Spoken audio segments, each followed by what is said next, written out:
Hey, good morning from the office. Anybody tuning in this morning expecting to see Brian? Well, you're out of luck.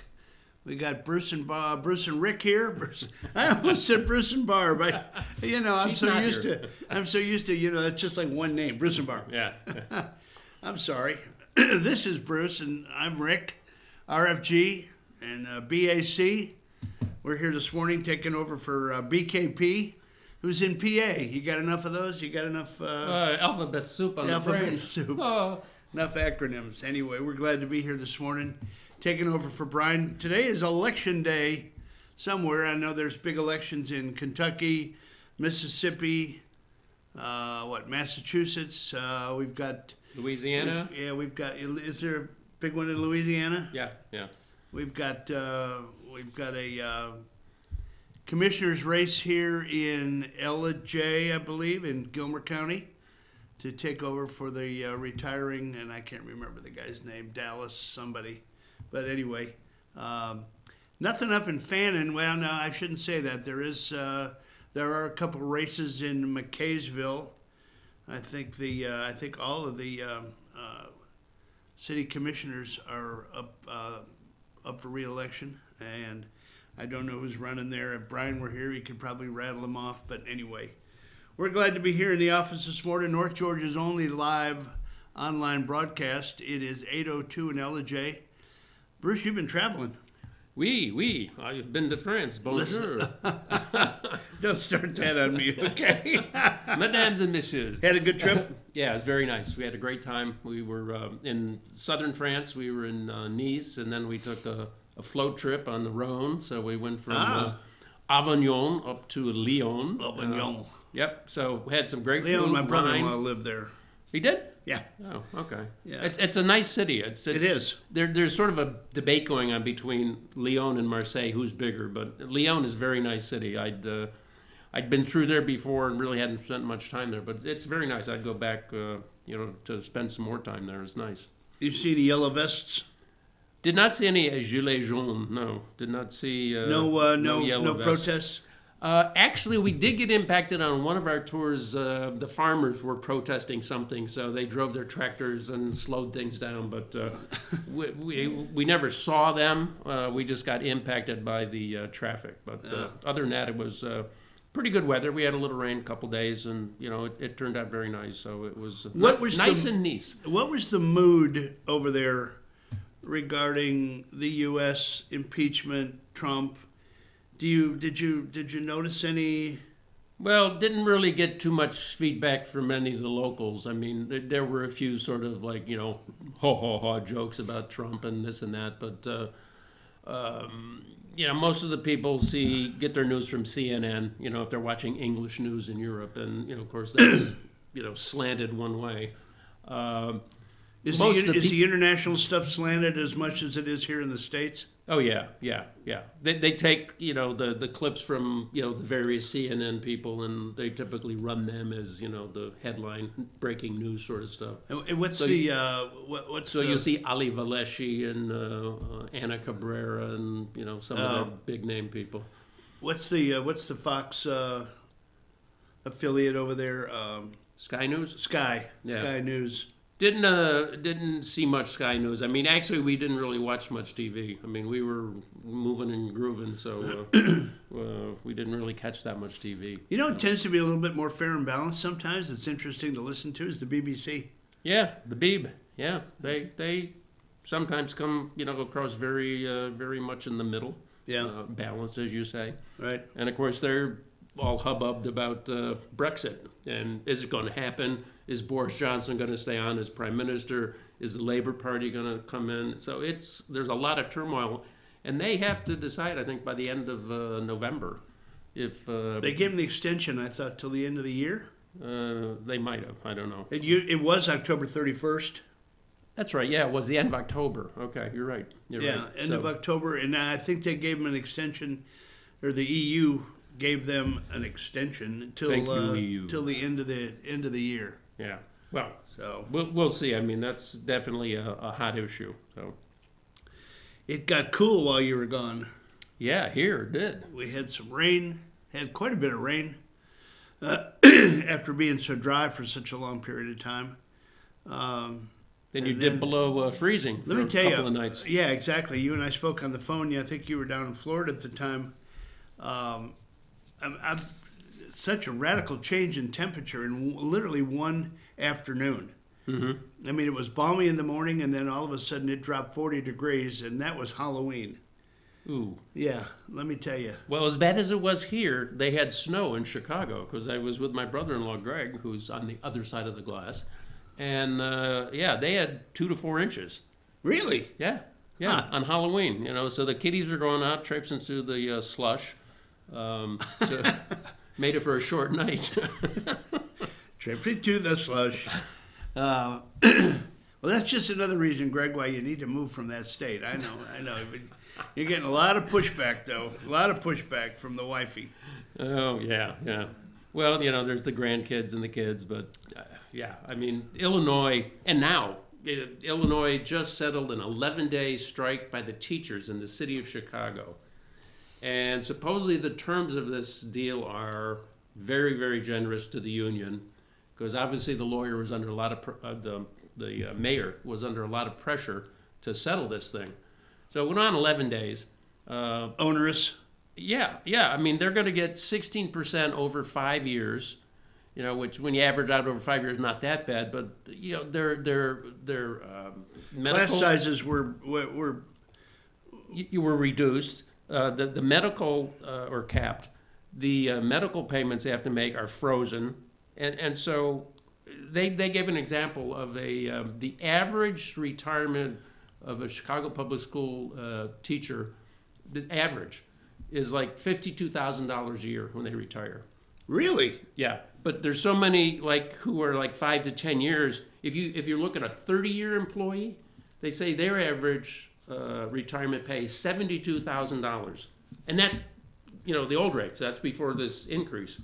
So Are those liabilities funded? Do you know? no, nothing in Illinois is funded. Okay, Nothing in so- Chicago is funded. So they'll be working on the backs of the current teachers who will be subsidizing the retiring ones. Yeah, Is that right? Yeah, and the same old thing the Democrats have said for 40 years in Illinois, and Chicago is that all these new taxes they put in a whole new package of taxes are going to be used to educate the children and pay all this stuff. It ain't going to happen, folks.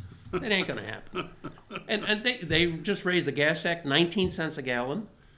There's a bag tax if you get a bag. We're getting a 23 from the peanut gallery back there. I don't know. Anyway, It's hefty, whatever it's it a is. huge number. It's a huge number.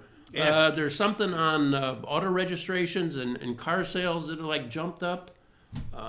There's a bag tax. I mean, there's all kinds of stuff they put through, and I think the people of Illinois are just they're gonna break under this. I mean, it's just gonna break their backs under these new taxes. We can talk about that because we are former Illinois residents. Yeah, Both yeah, of us Yeah. grew up together back in Arlington Heights, Illinois. We both got family there. And we both sit back and wonder why in the world do they stay there? But Well, I have a brother and a sister there. My brother has a place in Florida. He's going to start doing the 181 shuffle. So he's going to be down there half a year in a day. And my sister, when she retires in a couple of years, I think she's already been talking about North or South Carolina. So Really? get the heck out. Yeah. well, good for her. Yeah. Good for her. Anyway, well, What was this show about? yeah, exactly. Show about nothing. That's Seinfeld, right? I was. Why aren't you on yet? I got a note here, Destiny, from someone that just texted me and said, "Why aren't you on yet?" Are we in the green or the red or? You're in the what zone? So are we on FYN TV?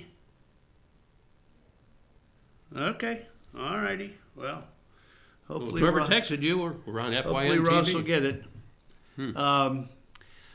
I was sent something the other day, and I think it's been around for a while, but I just, being the patriotic bunch that we are, Booyah.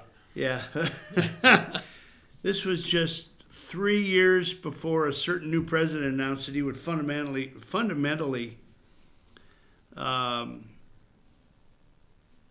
let's see, you are on, okay, so fundamentally transform America. Would that be Barack Hussein Obama? Well, he did what he promised, and it even shows up on the sports fields today. What a comparison to 2005, from 2005 to 2019. You know, before we get into the video, which is, it's just very, very cool anyway, you saw a perfect example yesterday at the White House of 19 of the 25 active roster members of the world champion Washington Nationals come and celebrate the first ever World Series in their history. You had a catcher by the name of Kurt Suzuki, a native Hawaiian, he's kind of a journeyman. I mean, he's been around. I guess he'd be an American now. He would be an American from Hawaii. Yeah. He's a journeyman catcher. He's been an all-star. One of the only guys ever to win a College World Series and be on a team that won, a catcher that is, that won a National championship. National championship. World Series. Yeah, World Series. Who was he with on the CWS? What college team? I think it was Cal State Fullerton. Okay. If I'm not mistaken. Yeah, they've been a perennial. Yeah, I think that's close, but don't hold me to that. But that's what I'm trying to remember anyway. He's a Mizuno guy head to toe, which we all like to see that. He's wearing the Mizuno gear and getting a lot of FaceTime. Yeah, Mizuno. That's right. He appeared with the president and the first lady yesterday, and the president called him up there because he had a great series. He had a couple of home runs, and he came up and he put on a MAGA hat. Okay. Oh, we're going deep here. It's now being compared to him wearing a Nazi hat, something with a swastika on it. I mean, how far out in left field can we go? Can we not just support the president regardless of who he is? You know, Obama shuck and jive with all of the basketball players that he would invite. He'd have everybody in, and they'd knuckle around together. But you didn't see that criticism. Yeah. And that's just why I thought it was really appropriate to share this with everybody. And take a look at when you see the camera pan around. And this is a compendium of all the services and the choral groups, and they all got together and they performed. You'll see former President H.W. Bush, and you'll see President Clinton.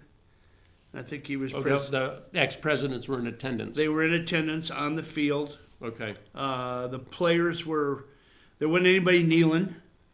There wasn't anybody hiding in the locker room. The fans were jubilant. The flyover was always amazing. Is always amazing. And this was 2005 in 2005 between the Philadelphia Eagles and the Pats and the Patriots. Yeah. Take a look at the faces of some of the players that we still see today, like Belichick. Belichick. Was he in his hoodie? He was in his hoodie. He was in his hoodie. A little bit thinner at the time. Brady looks a lot younger. You know why? Because he was. But anyway, take a look at it.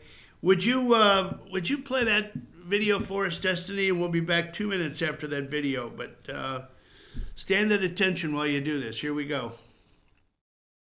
Ladies and gentlemen, we are honored to have our national anthem sung by the combined choirs of the United States Naval Academy, the United States Air Force Academy, the United States Military Academy at West Point, the United States Coast Guard Academy, and accompanied by the United States Army Herald Trumpets.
And now for the coin toss. Thank you for playing that, Destiny. I tell you what, if that doesn't bring chills to you, nothing with a little curl your toes, folks.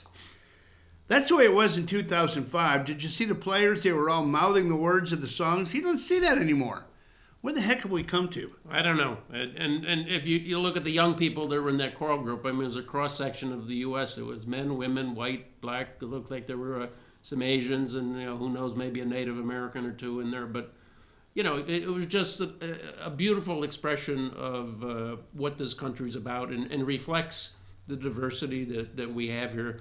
And back then, I mean, people were coexisting, if you want to use that word, getting along with one another on a much better basis than it is now. So it's regrettable, but I think deep down in a lot of Americans' hearts, that's still the way they look at this country and their life in this country. We sit back here and we act like I know old fuddy-duds. Well, this is the way it used to be. Well, by God, I wish it was still that way. I wish we didn't have to have. I know it's one of these limbs that Brian goes out on. We've got bathrooms that we don't know whether we can go in or not. Yeah, I mean, there's a group of young people growing up and they don't even know, can't figure out what gender they are. I mean, come on, it's pretty simple. Drop your britches. There's just different moving parts. But anyway, we could go on and on and on.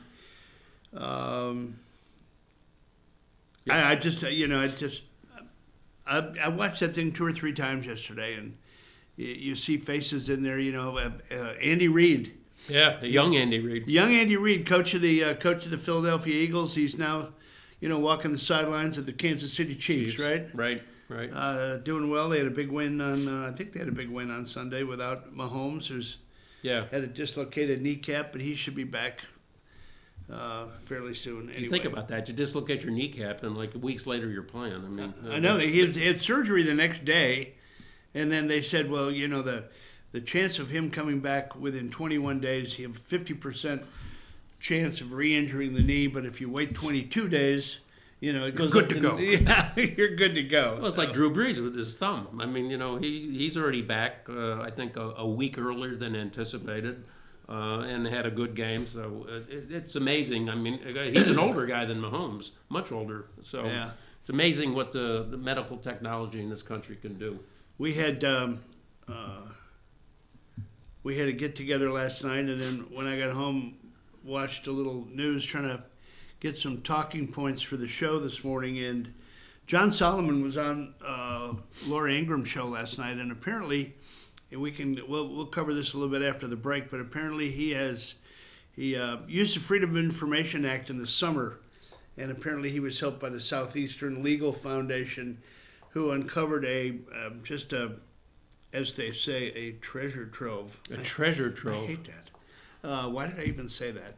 Anyway, he uncovered a lot of correspondence, emails back and forth between Burisma, Biden, to the State Department about calling off the dogs. In the Ukrainian deal. In the Ukrainian deal in 2000, whenever it was. I think it was 14 or 15 when all this was going down. And Burisma is this big state-affiliated energy company in the Ukraine. Largest, right? Yeah. Run by an oligarch, and we know how good those guys are.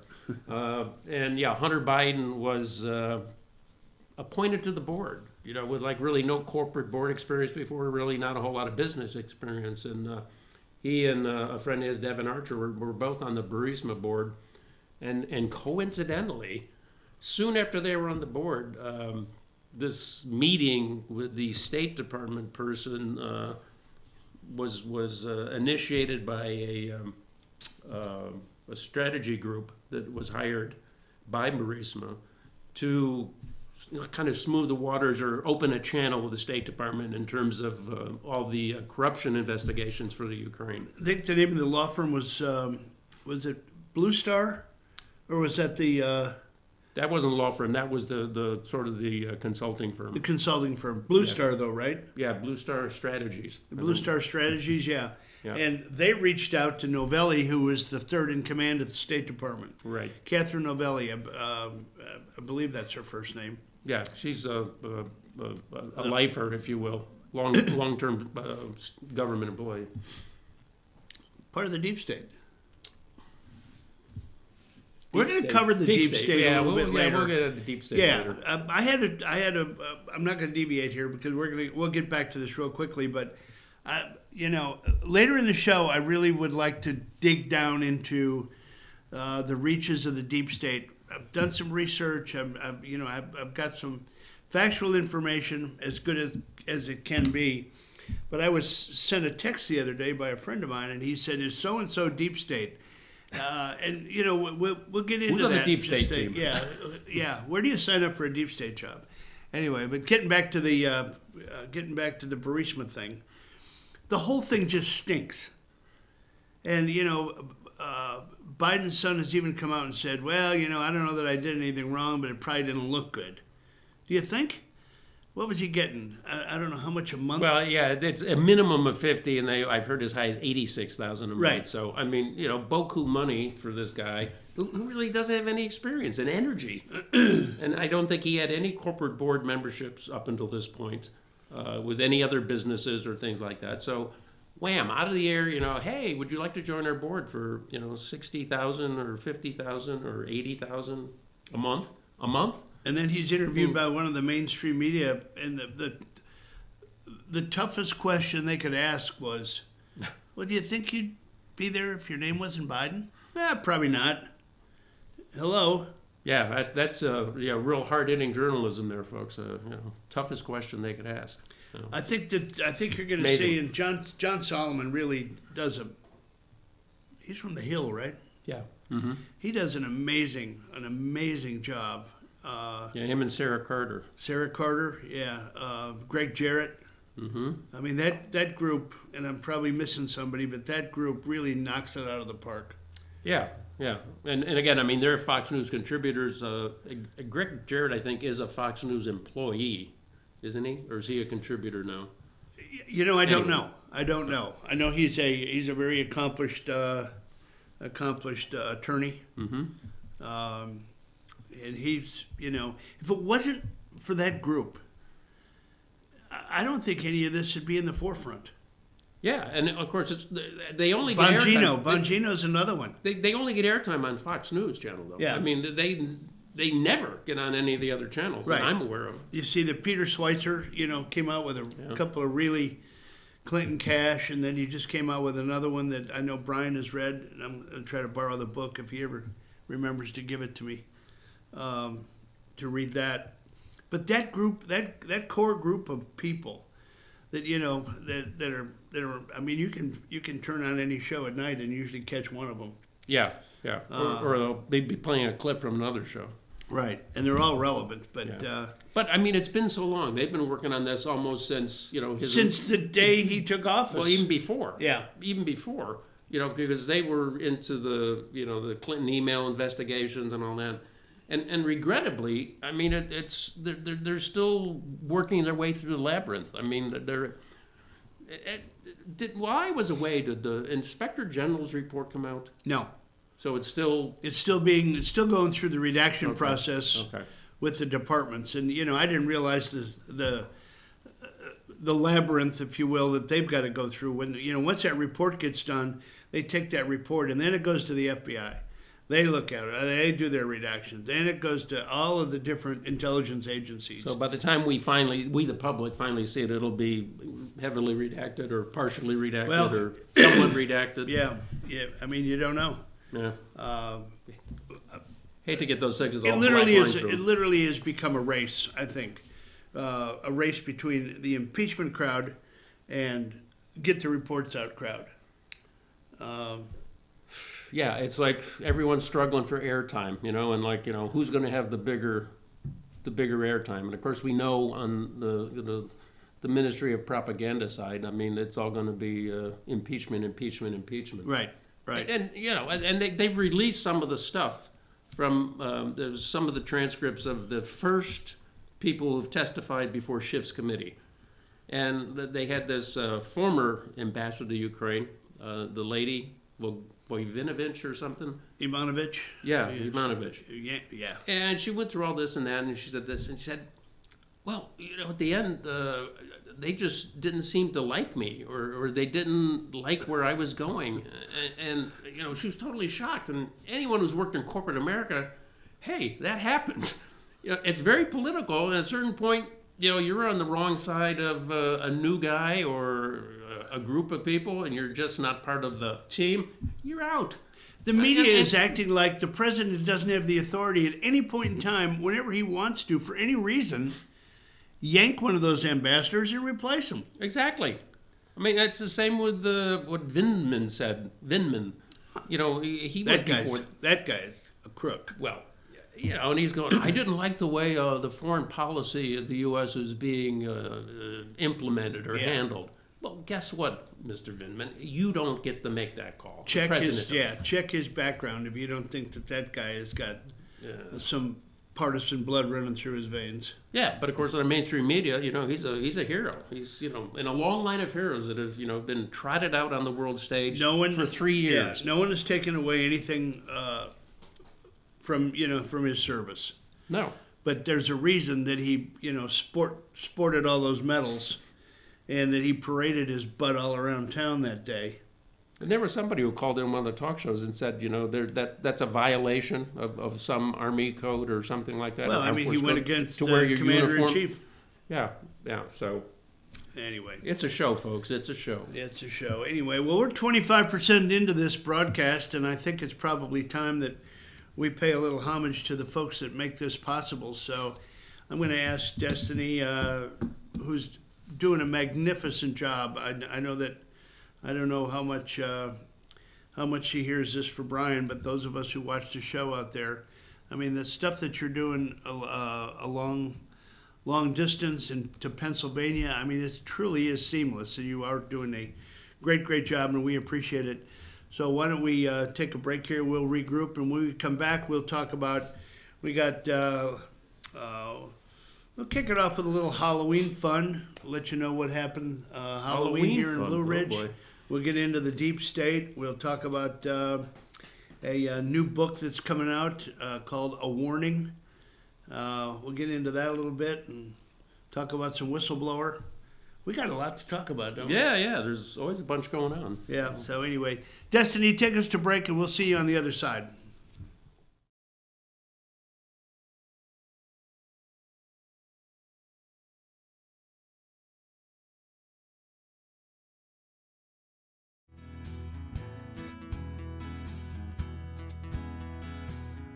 Hello, my name is Chad Watkins. I'm the manager at Larry's Body Shop.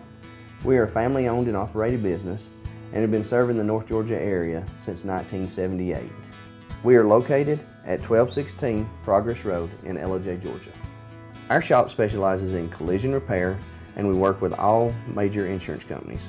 Larry's Body Shop is ICAR Gold, the highest role of training recognized by the collision repair industry. It is estimated that only 10% of collision shops meet these standards. Our shop consists of state-of-the-art equipment such as laser measurement system, down-drive spray booth, spot and MIG welding equipment. All of our paints are mixed on-site so that we can guarantee your paint to match every time. I know that having an accident can be a stressful event. We take pride in making sure our customers are satisfied with the repair of their vehicles. Our waiting area is clean and comfortable with free Wi-Fi and refreshing beverages. So if you're in an accident, stop by and see us at Larry's Body Shop. Ace is your healthful place for paint and home goods, tools, outdoor living, and lawn equipment. But did you know Ace Hardware of Blue Ridge is a little bit more? We have hunting rifles and accessories for your next hunting trip. We have Amish furniture imported directly from Ohio. And we have Ace Custom Woodworks for all your custom wood project needs, from cabinets to artwork. Ace Hardware of Blue Ridge, we have your new house in stock.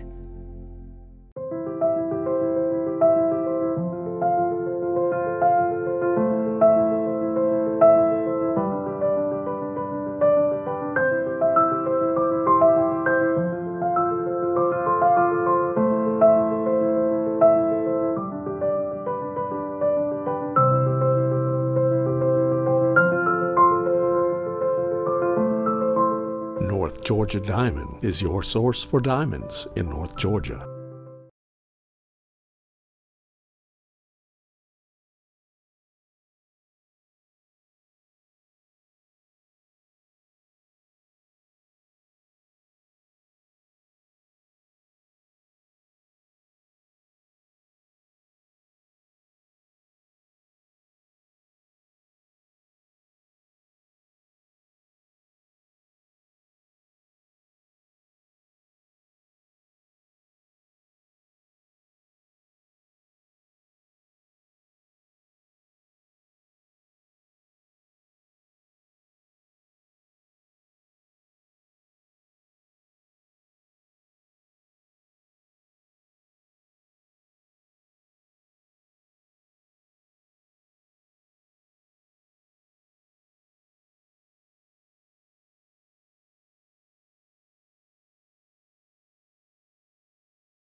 All right, we are back.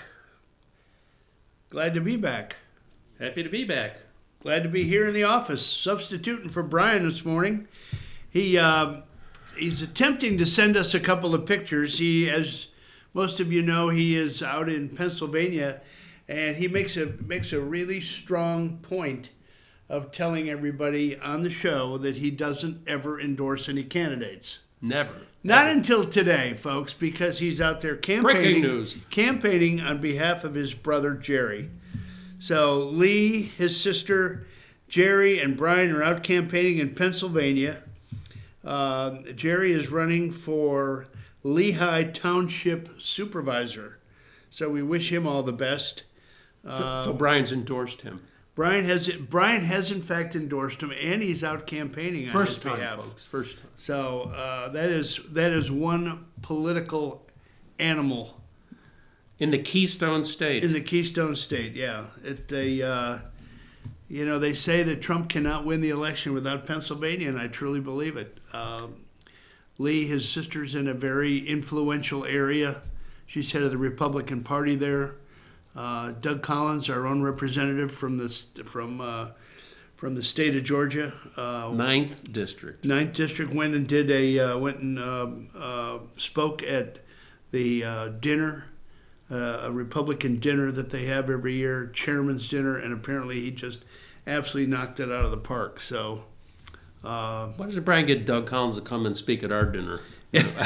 come and make a personal appearance at the house. Yeah. Anyway, well, good luck to Brian out there. I hope the weather's good for you, and I hope Jerry does well. This, I think, is his first run at politics. I don't know. It's his first time running for office anyway. So good luck to them out luck, there. Terry. And if we get those pictures, we will absolutely put them back up on the board.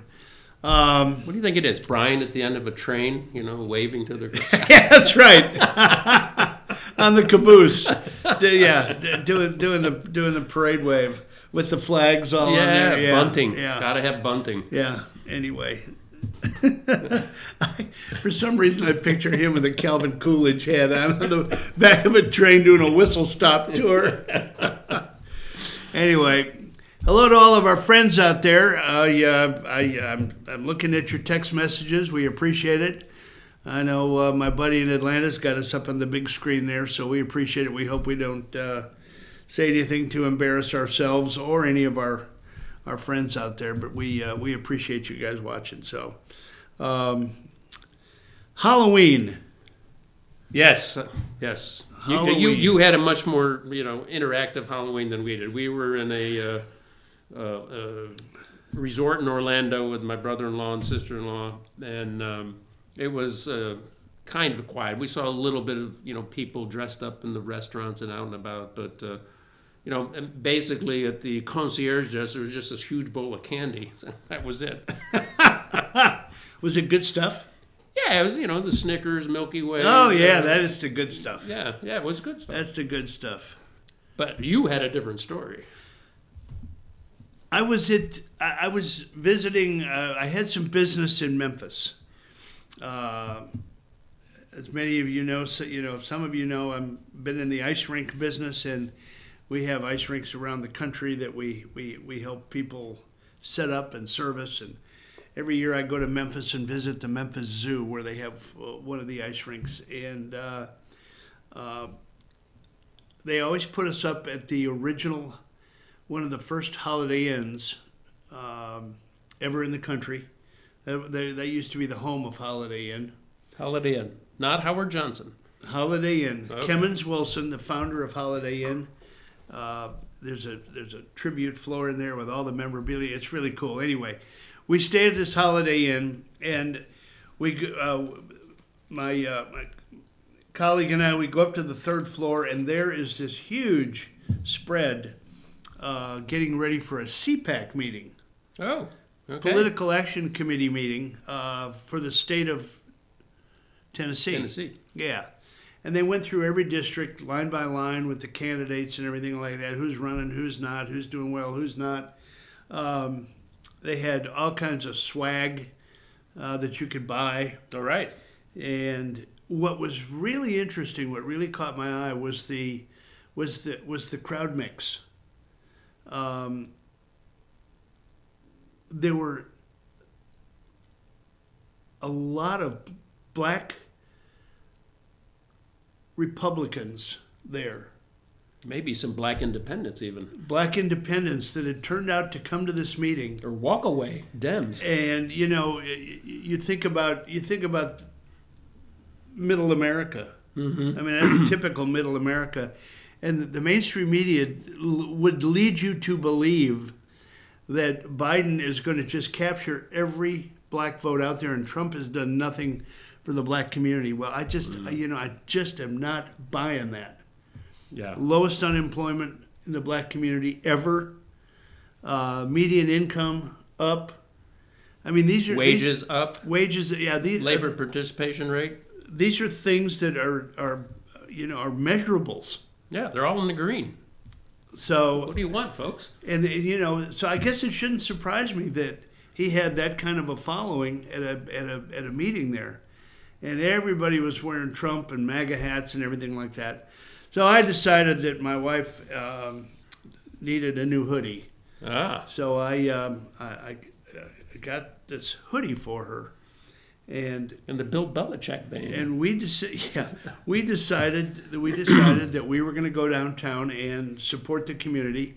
And there's one place there that we go to, and the owner who wants to be able to serve her customers, said if you come and pass out candy, we'll give you the front table there. So a group of us got together. We went to this restaurant on Main Street. You're back in Blue Ridge now. We are in Blue Ridge. Okay. Yeah, sorry.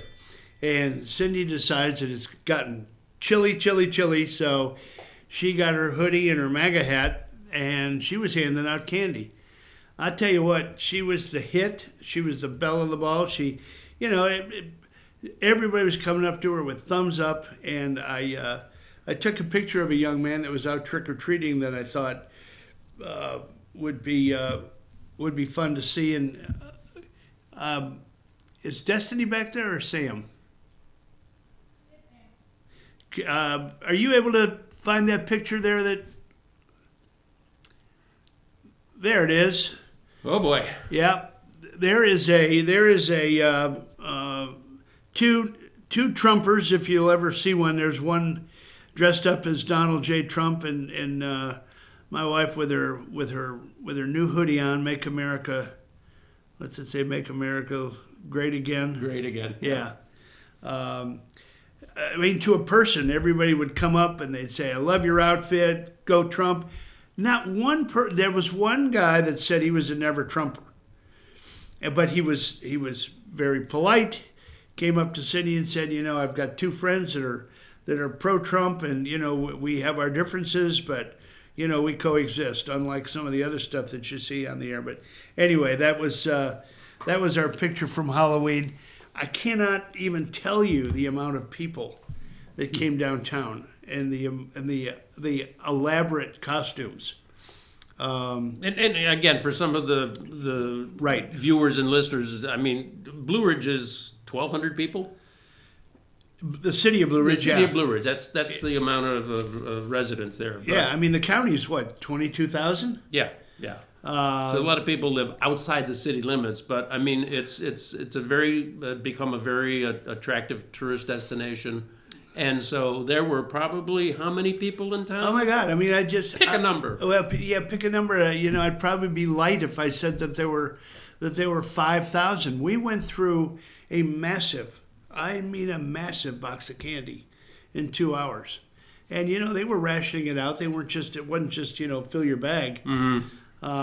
But what they do is they've initiated this destination safe zone, if you will, and it starts at 5 o'clock, and everybody gathers downtown, and they walk up one side of Main Street, cross, and come up the other side, and they hit every merchant, and every merchant participates. And they made it a pedestrian zone, right? There are no Right, cars. no cars on the street. I mean, everything was Yeah. blocked off. They do the same thing for Light Up Blue Ridge, which is the Christmas celebration. So, if you want to experience a really cool small town mountain atmosphere, check out the Chamber of Commerce website. It'll give you times. It'll give you locations. It'll give you all of the events that happen in downtown Blue Ridge. We've got the Santa train that runs over the holidays, which is a huge hit. Santa and Mrs. Claus are on the train for the kiddos to enjoy. And isn't there some green guy on there too? There's some green guy, yeah. It starts Yeah. with a G. You're a mean one. It's the Grinch. The Grinch. Yeah, my grandson was yike. Yeah, when my granddaughter saw it, she freaked out. Is that? Anyway, Halloween was fun. Halloween was fun this year, and I thought you'd enjoy seeing that picture of Cindy in her hoodie. And we can only hope that everyone, who's listening or watching had a great Halloween wherever they were. And, again, I mean, that's another event in this country that, should be fun and, not too macabre. Don't if take you will. yourself too serious, folks. I mean, life's Yeah. too short to take yourself Yeah. that serious. So, anyway, did we finish up on Biden? Yeah, Did we beat that horse enough? we can talk about that, for a long time if we wanted to. But some things have changed since I've been away. I think the latest Iowa poll has Joe in 4th place, behind Buttigieg, Elizabeth Warren, Bernie, and then Mayor Pete. right? So. Yeah, he's got some issues. I think he, continues to kind of stick his foot in his mouth. I don't know how much he's getting out and about, but I think his campaign is laboring. We don't have Let's any be money. kind.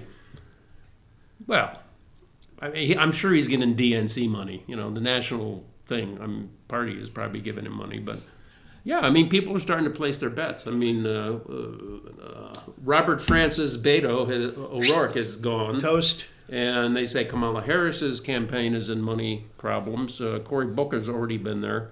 So, yeah, I mean, you're going to start seeing the Natural wheat attrition. separated from the chaff here. Yeah. And Joe, I think, he's gone from a front runner to it's a tight race. And He's still the front runner in South Carolina, though, right? I think nationally he's still in the national. But I don't know where these polls come up with some of these numbers. They're not accurate. You ever get called by a pollster? No. Never. Never. Never in my life. No. And so I don't know where they find these people. And if they called, I wouldn't talk to them. And I think that's exactly what's happening. We've said that I don't know how many times on this show. Yeah, we agree. We don't trust these polls at all. I mean, they're indicators for the mainstream media, and they get all worked up about them, and that's about it. Right. Pelosi came out yesterday in one of her. She's changing. I think she's nervous. I think she realizes that the platform that Elizabeth Warren is running on is not sustainable, and I don't think is going to get enough momentum to, if she does become the candidate, and I really believe somehow, some way, the DNC will pull something off not to allow her to be the candidate. Okay, and then you default to Bernie or Joe. And then this Medicare for All stuff, the numbers are staggering when you look at some of the numbers that they've put out there. And, we're not going to raise the taxes. You cannot pay for that stuff. $52 trillion. 52 trillion, that's trillion. Not billion, trillion. That's 2.5 times our national GDP in a year. So, and the 52 is over 10 years. That's over 10 years, yeah. It's still. It's a number that none of this stuff is going to happen. I don't understand, why the mainstream media keeps talking about the Green Deal and Medicare for all and all this stuff like it's going to happen. It's talking points. It's extremely oriented to the base of the Democratic Party. And I read something about Nancy. 2 big mistakes this writer said she made. One was letting the squad, the AOCs of the world, pull the party so far left that she had to do something on the impeachment inquiry. She felt, at the end of the day, she had to do that. But then the other big mistake was putting Adam Schiff in charge of the House Intelligence Committee. Well, Nadler's such an empty suit, they can't even trust him. Yeah, but Adam Schiff is an out-and-out liar. I mean, he is going to tarnish this election big time, and she's probably very nervous about that fact. She actually came out yesterday and said, at the end of the day, it's all about gathering enough electoral votes to win. Yeah, And remember she- the Electoral College. Yeah, she admittedly thinks, I believe, that there's no way that the Democrats can win, and that's why they're in such a rush to try to throw Trump under the bus even more with this impeachment hearing, because they know that they don't have a candidate Yeah. that can be elected. Yeah, so they got to bump him out of the race, whether it's, this impeachment thing, or they get his taxes from New York State, or, whatever it is. They need something to really, tarnish him, besmirch him, whatever words you want to use. And so far, everything they've tried has not worked. All the way down the line. And we're a year away from an election. We're And I 1 think year from now. I'm convinced at the end of the day, when you see this this whistleblower, Charamella, if that is in fact the whistleblower, as everybody is whispering, it seems like everybody knows his name, but they won't say anything. They won't mention the name. They're all fear of I don't know what they're in fear of, but he's not a whistleblower. He's a leaker.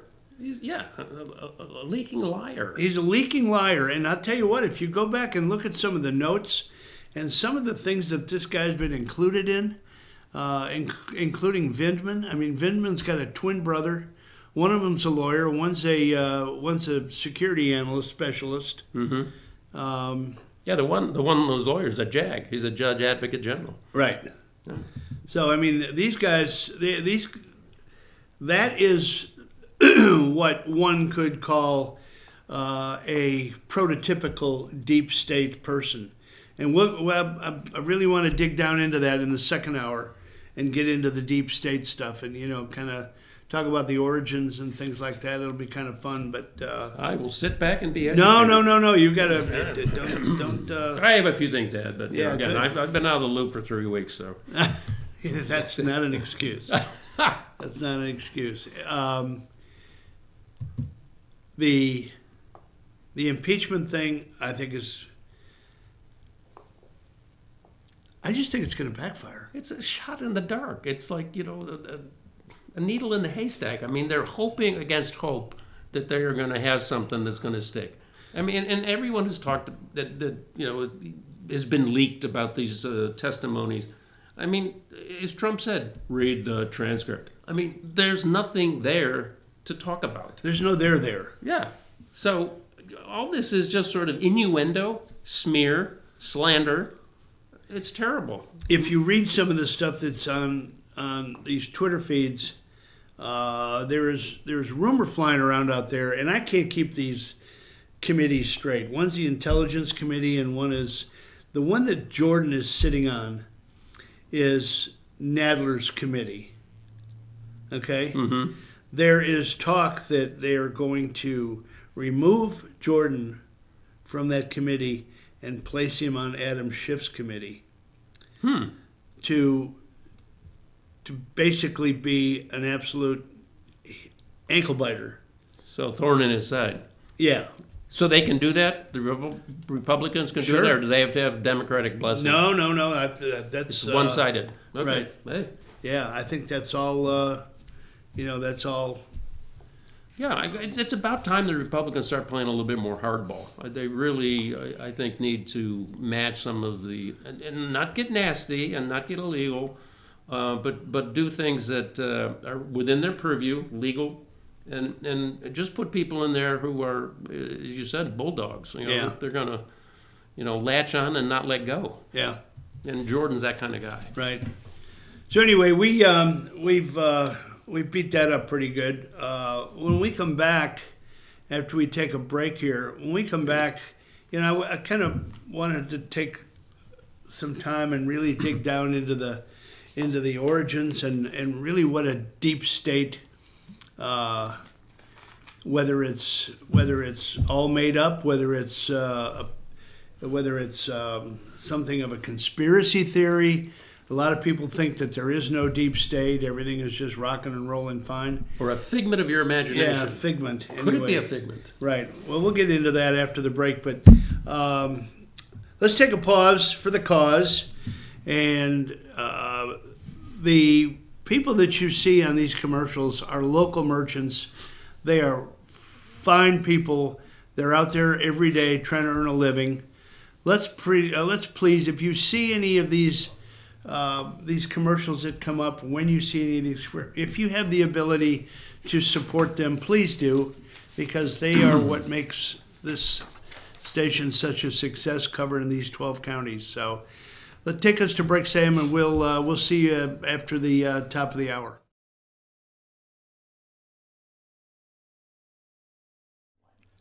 In 1981, Reed Nicholson began selling tires out of an old barn in Mineral Bluff. Little did he know that he had just laid the groundwork for the most trusted names in automotive services in the Blue Ridge area. In 1997, Nicholson Tire Center became what it is today, holding the same values of faith, family, and great customer service. 2 locations to serve you, and the Blue Ridge location is currently expanding to offer fast service and the largest U-Haul provider in Georgia. Nicholson Tire Center, Blue Ridge, and Mineral Bluff.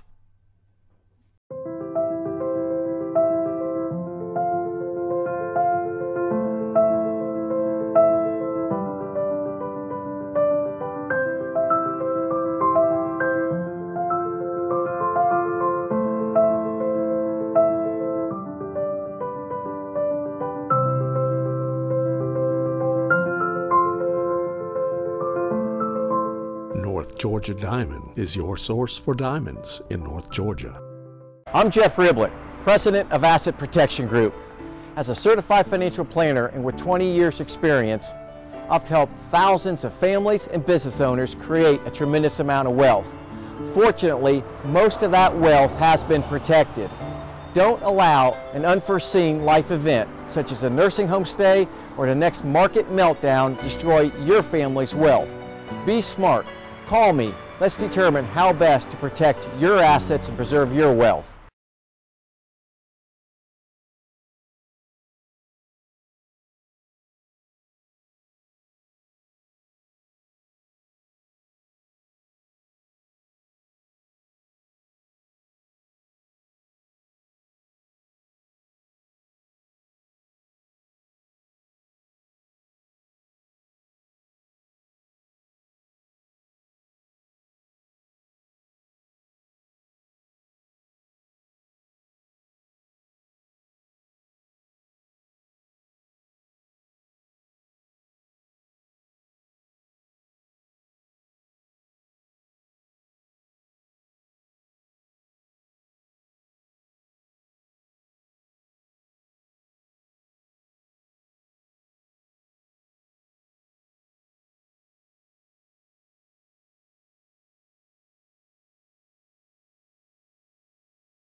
North Georgia Diamond is your source for diamonds in North Georgia.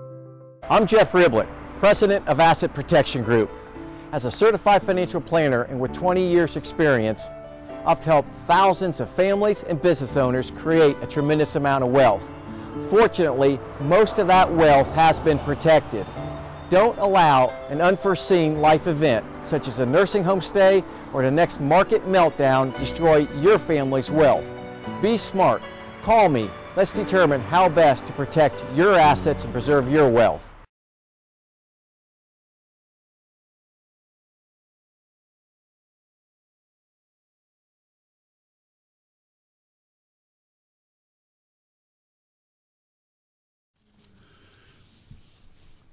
Hey, we are back.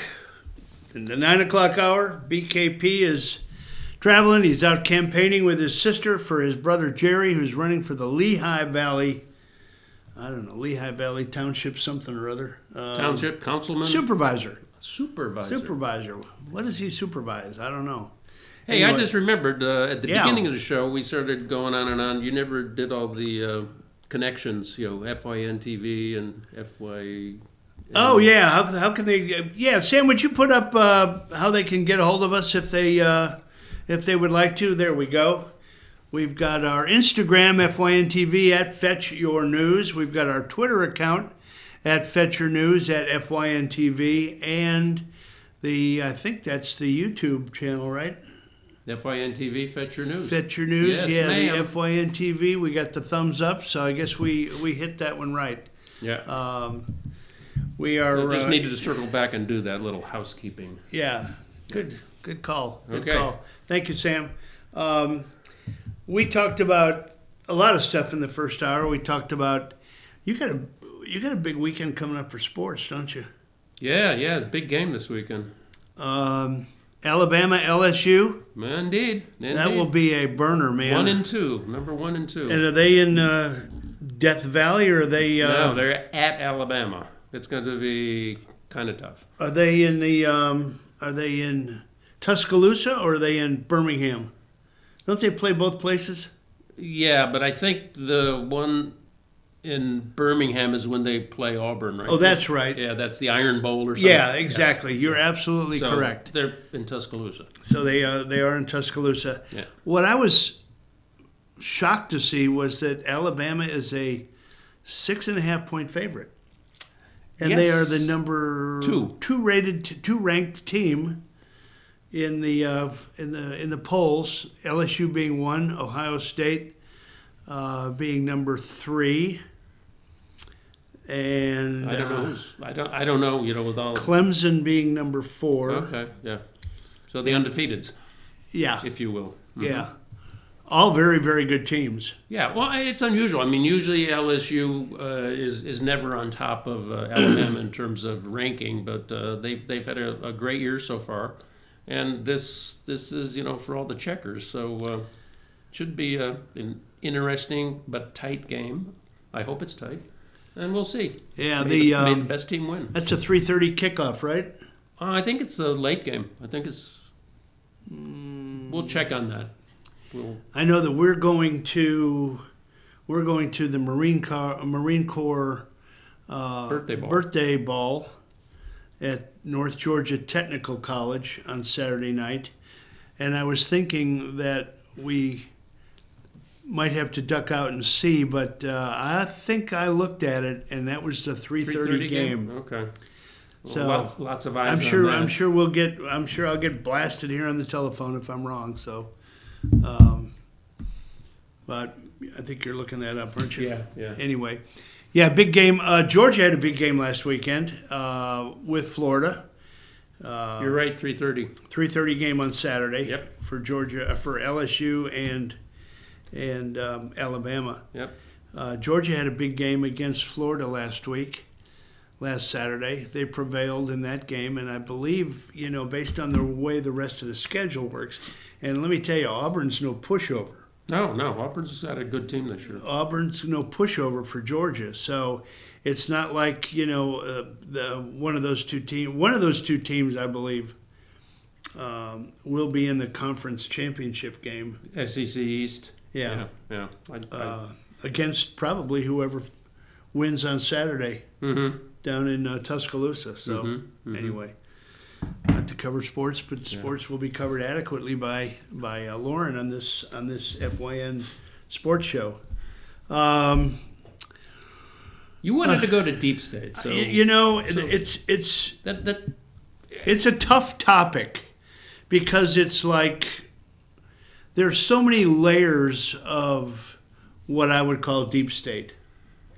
A perfect example of deep state politics is the Justice Department yesterday demanding information on the anonymous author of A Warning. The Justice Department demanded information on the senior Trump administration staffer behind the infamous 2018 Resistance New York Times op-ed. I don't know if anybody read that. It was it was published in the New York Times, and it's about someone that labels himself as the resistance to Trump, and he's allegedly a senior official in the administration, and he or she has a book coming out. Can you believe the name of the publisher? Hatchet Book Group. Hatchet is French. Hatchet job. Shit. Yeah. Later replied that it received a letter, but they wouldn't comply with any request to point out who the whistleblower is. So First Amendment. Can't mess with free speech. Here you go. They talk about they talk about the deep state in the U.S. The deep state in the U.S. And then there's the deep state, if you will, the worldwide deep state, who is trying to control the eventuality of a new world order. And let's just stop and go back. If I don't know if you have Sure, it there. no, please. When did deep state first start being talked about? I mean, where did deep state, the phrase, come from? Okay, according to the journalist Robert Worth, the expression deep state originated in Turkey in the 1990s, where the military colluded with drug traffickers and hitmen to wage a dirty war against Kurdish insurgents. The term deep state is likely a translation from the Turkish Darren Devlette, literally deep state or deep Polity. Polity. Polity. Polity. Yeah. But I mean the worldwide group, if you will, that controls a lot of the finances and politics around the world, has been around a long time before Turkey Right. came up with that phrase. Yeah. They, I mean, the EU, Central Bank, the Rothschild family, George Soros, all of that, Bilderberg. Bilderberg. And these are things listeners might not know a lot No, about. I mean, there's a lot going on out there that you really have to do your research on. Yeah, and it's tough. I mean, we got we've got Eric Snowden out there, and I don't know. We had this discussion the other day, Jane and I did on the panel, whether Eric Snowden and Julian Assange are they heroes or are they war criminals? I mean, are they criminals? Are they traitors? Are they heroes? It's very hard to separate sometimes. I mean, there's a wide gray line, let's say, in my estimation. A lot of people will say that the intelligence agencies who report to virtually nobody, they use all of their intelligence wherewithal as a power grab, and some people even look at them as a fourth branch of government.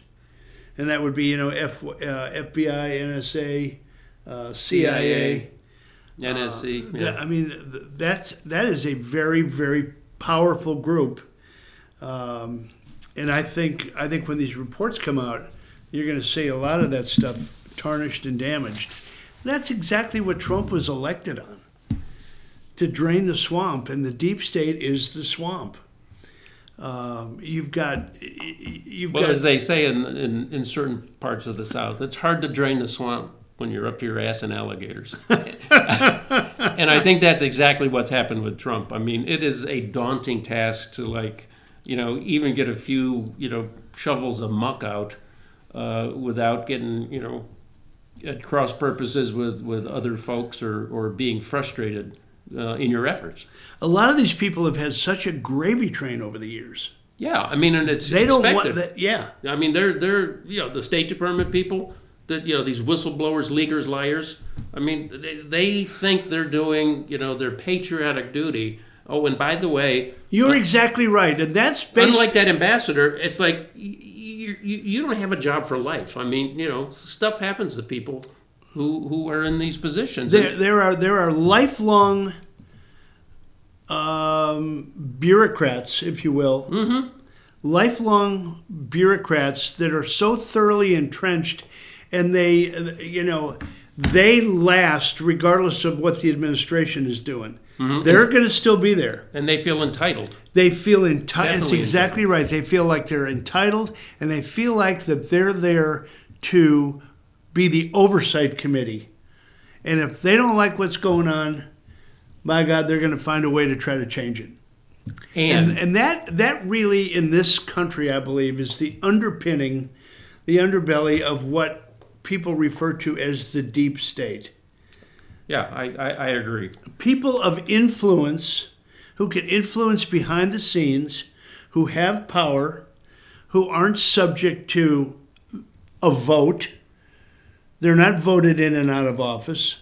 They're given a job. There's no place where you go sign up to become a member of the deep state. Right, and I mean it's been shown again and again. Remember Lois Lerner, the IRS? Right. Here's a gal who that's a perfect example of abused her job and never paid a penalty for it at all. Right. She retired on her fat government pension. She never got charged with anything. It's just stuff like that. And what did she do? She was effectively controlling who got 501c3 status exactly. from the IRS. Right. So any of the anything that was related to a Republican or anything that was related to to Well, there were religious groups that were turned Yeah. down. This was all during the Obama this was direct. administration. I believe it was all of it was directed right from the top. Yeah, I believe that too. But she, walked out of that job, with her 35-year pension, and it's just an abuse of the trust of these people who commit to public service. And again, I think this got so entrenched, and these people got so enlightened. It was when, is it Kennedy or was it Clinton that allowed the SEIU, the union, to come in and unionize federal employees? Oh man, And that was a kiss of death. that was a stake in the right through the heart. I mean, that basically just killed any responsibility for these people being brought up on charges or being penalized for some of the things they've What done. you're saying is it's very, very difficult, if at all, to fire one of these people. Oh, it would make people just sick to their stomach. According to political scientist George Friedman, the deep state has been in place since 1871 and continues beneath the federal government, controlling and frequently reshaping policies. It's all about the civil servants. Another opinion piece by linguist Jeffrey Nunberg. He said and I really like this, he said the deep state is kind of an elastic label. It depends on the occasion, and the story conforms to the intricate grammar of those conspiracy narratives. He contrasted the change in twin bogies of conservative rhetoric from bureaucratic, meddlesome bunglers of big government to conniving ideologues who orchestrate complex schemes. Yeah, and that Like would, a Schiff, orchestrating a complex scheme one after another to try to take, whether it be Russian collusion, whether it be whistleblower, he's got, they're just lined up one after another. Well, going back to what you said, I mean, people's belief and trust in those intelligence agencies and crime-fighting agencies and things like that. I mean, I think the whole Comey thing with Peter Strzok, Nellie Orr, Bruce Orr, all of them conniving together behind the scenes with this incestuous relationship they have with one another. Right. That, people's faith in the FBI, I think, is broken. And for that matter, the CIA and the NSC. How can you trust any of these people anymore? Because it's being shown what they do with their power. How do you trust an FBI that, I think if the truth comes out, and hopefully it will, you've got an attorney in Sidney Powers,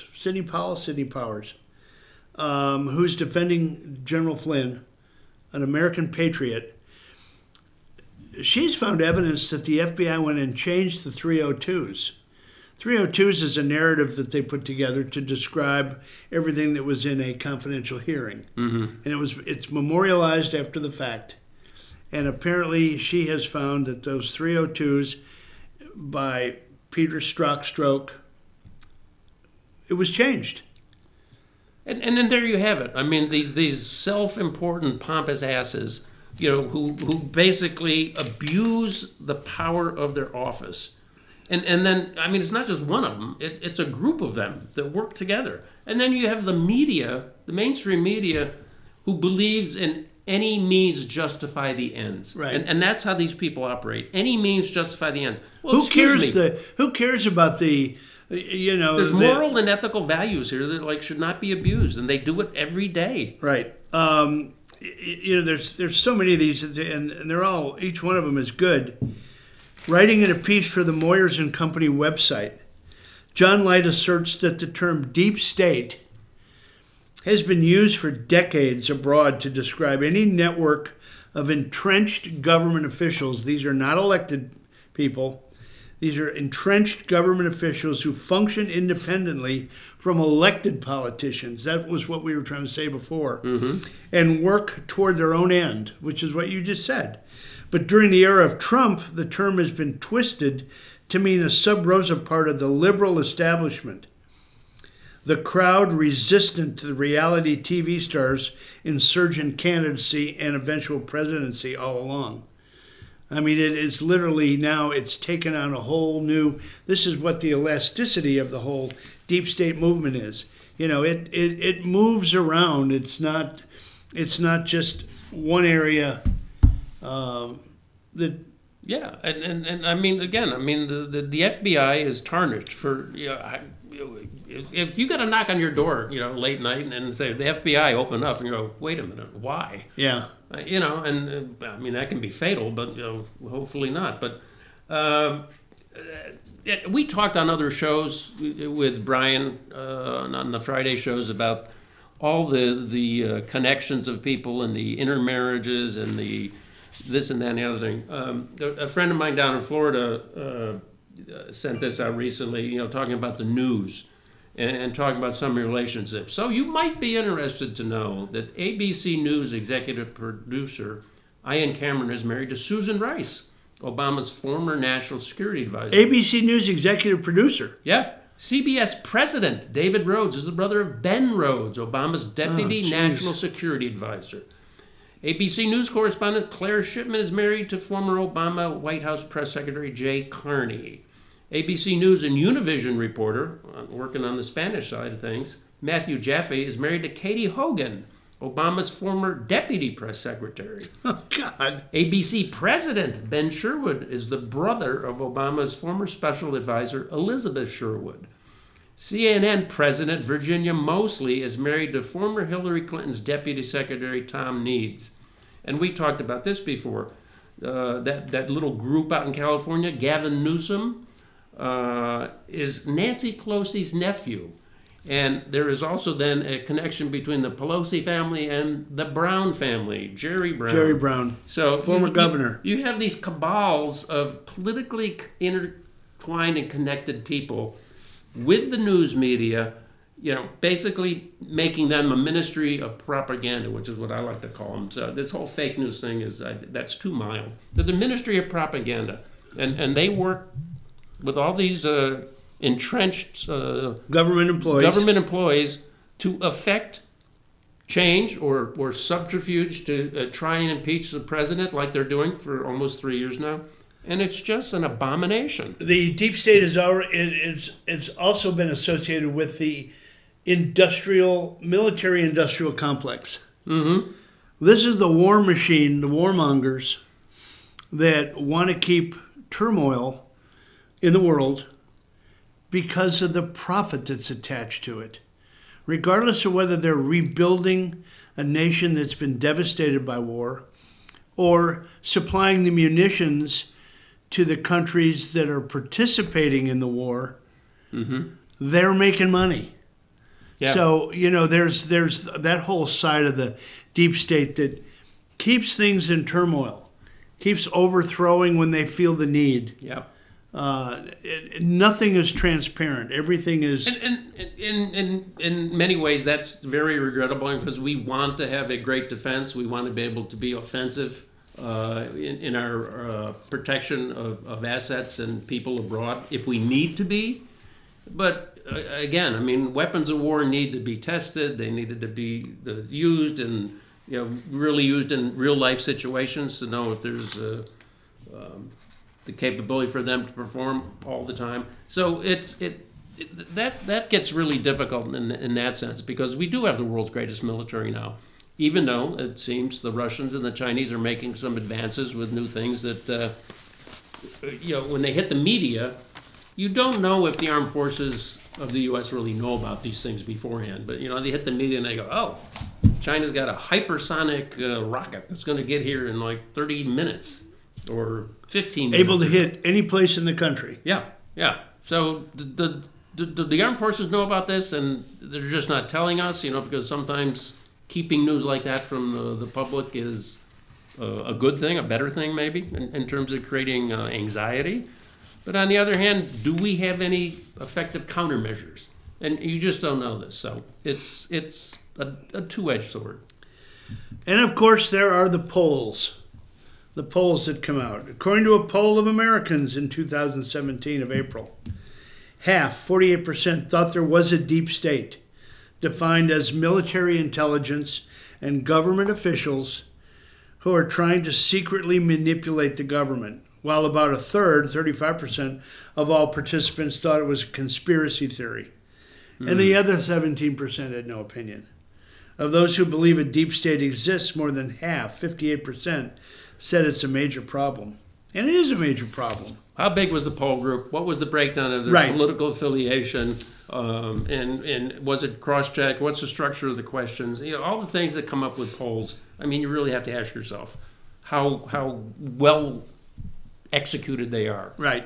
And I have my doubts. And then you've got a guy like Charles Krauthammer, the late Charles Krauthammer, who, you know, a lot of people used to hang on his every word. He said, "I don't believe in the Tooth Fairy, the Knights Templar, Bilderberg, the Protocols of the Elders of Zion, a vast right-wing conspiracy, or for that matter, a vast left-wing conspiracy. Are there in the U.S. government individual bureaucrats," we talked about it, "that are Democrat holdovers that would love nothing more than to damage Trump? Yeah, there sure are. Is there a concealed web of conspirators, malevolent, permanent, hidden shadow government?" He says no. And then he says, "I would also add that Lee Harvey Oswald acted alone without the help of Ted Cruz's father." Well, he sort of goes there a little bit, and then he sort of backs away. Right. But, He's running both sides of the fence. Yeah. I, for one, think there is a huge deep state undercurrent that is now, like I said earlier, they are focused like laser beams, focused on the destruction of the President of the United States. Well, yeah, we've seen some of these things where they do news clips, you know, when something comes out and the same word or phrase is used by all these anchors across, you know, 4 or 5, you know, different channels. That just never, ever ceases to amaze me. You know, are they on an email chain? Did they get up and do a morning call together? I mean, but, or they just watch one show and then they just work in theirs. I don't know, but it's highly coincidental. Highly coincidental that they would, like you said, they will come up with the buzzword of the day, whether it be a constitutional crisis. Everybody to a person mentioned somewhere along the line in the deep state, in the fake news media, they will one day say, we are in the middle of a constitutional crisis in some form or fashion. Testimony is significant trouble for Trump. And you hear it again and again. And again. The president has conspired. It doesn't get much worse than that. Conspired. Yeah. So, you know, just to kind of throw back a little bit, there's so many different types of deep state, whether it be the national focus, the international focus, that are all pushing in one direction, like the EU for New World Order. Yeah, together with the UN. I mean, they're joined at the hip. Right. Yeah, exactly. Yeah. I mean, that's kind of one phase of it. You've got the military-industrial complex that is pushing for their agenda. They're a little bit more independent because that's really country specifics. You know, I think the Americans and the Europeans work somewhat on that, but obviously the U.S. military and the Russian military don't really, you know, get together. So, I mean, there's definitely battle lines there. And then you've got the holdover politicians that aren't subject to a vote. They don't have to worry about every 4 years, you know, whether they're going to get voted in or out of office. And they're not even subject to a performance or merit review. Right. I mean, they just coast along, you know, and they get their Yeah. They have a great pension. They get great medical benefits. I don't think they're on Medicare. I think they're on their own program. They are. Yeah. It's a whole different world out there, folks, for some people. And then you've got the politicians. And let's not forget, and I would love to see someone like, you know, one of the pundits, what's that guy's name? He's got the radio show now. He used to be on TV. Anyway, I'll think of it. Prager? David Webb? No. If Ross were here, he'd tell me because Ross watches it all the time. He listens to National or here in Georgia? National out of Texas. Oh. Anyway, I would love to see someone chart the net worth of a newly elected politician. Let's take AOC. Let's see how she does. Yeah. Yeah. Because after 2 years, they get a pension. Exactly. 2 Chart.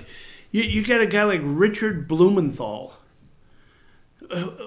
who's a absolute bold-faced liar about his military service. Yeah. If he's a But he- Republican, he would never. But he continues to sit on all these influential committees. and the people in Massachusetts keep electing him. Oh my goodness. Get a grip, folks. Yeah, and and then you look at the net worth of these same individuals years later. Just do the math. I mean, you take their unless they've got look at Harry Reid. Harry Reid was a nothing when he came into office. Now he's one of the largest landholders in Nevada. But he doesn't have blurred vision because his brother-in-law hit him. But hey, that's another story. Yeah, I mean, you can take a look at Nancy Pelosi. I mean, Nancy Pelosi over the years has amassed a fortune with her husband. They own half of Napa Valley. Was it her or was it her husband? Yeah, exactly. We don't know. I mean, but they have very high net worth. Typically, what they do, it's not just limited to the liberal left. No. I mean, you got Republicans are in that gravy train too. One of the biggest ones is, and I can't remember his name. Is it Kyle out of Kansas? John Kyle? Is that? No, he was Texas. Is he Texas? Oh yeah. Well, it was John Kyle. Well, there's well, can't I remember that? Well, look at the Obamas. They come out. They were broke when they went in, kind of like the Clintons. And the Clintons allegedly were broke when they left. I mean, they could be the all-star performers, but he's got a Netflix deal, $65 million or something like that. and a $25 million book contract, and Michelle's got a top-selling book, 10 million copies. You like can that. literally Google any of these politicians, Republican or Democrat, the ones that have been in office a long time. The career politicians, and that's another case for term limits. You Google them and say, so-and-so foundation. Sure enough, every one of them has a foundation. And then they have constituents that are in their district, who they represent. And the constituent would come to them and they'd say, we really need this piece of legislation here.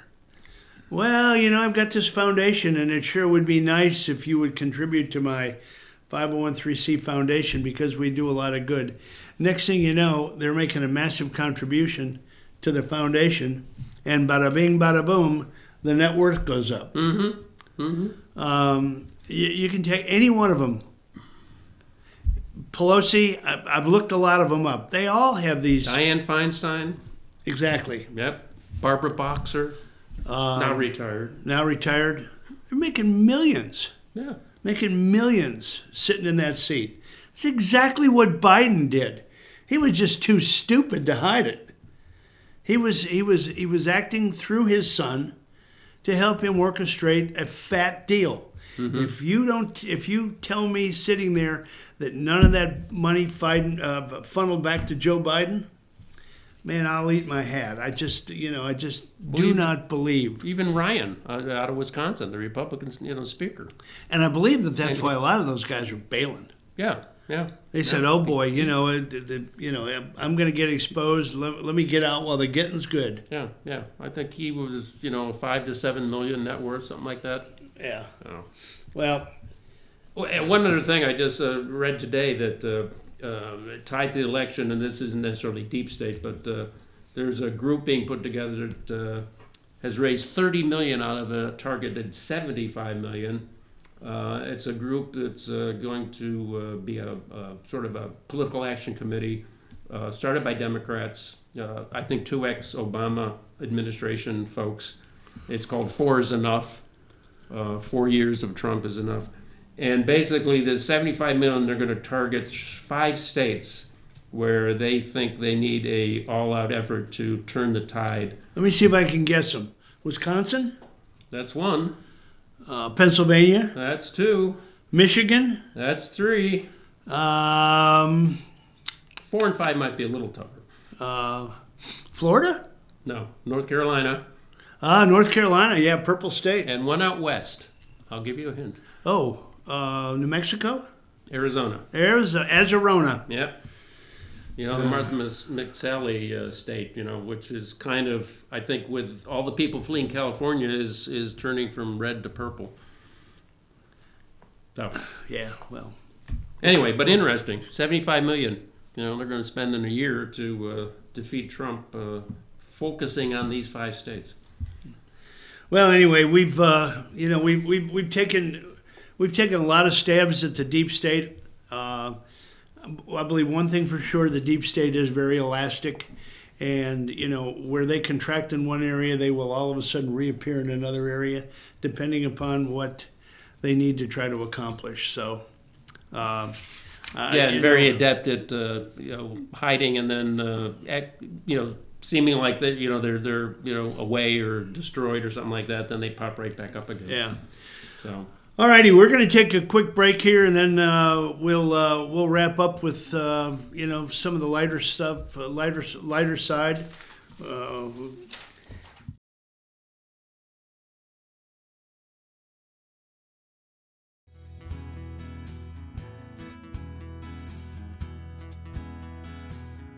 Hello, my name is Chad Watkins. I'm the manager at Larry's Body Shop. We are a family-owned and operated business and have been serving the North Georgia area since 1978. We are located at 1216 Progress Road in Ellijay, Georgia. Our shop specializes in collision repair, and we work with all major insurance companies. Larry's Body Shop is ICAR Gold, the highest role of training recognized by the collision repair industry. It is estimated that only 10% of collision shops meet these standards.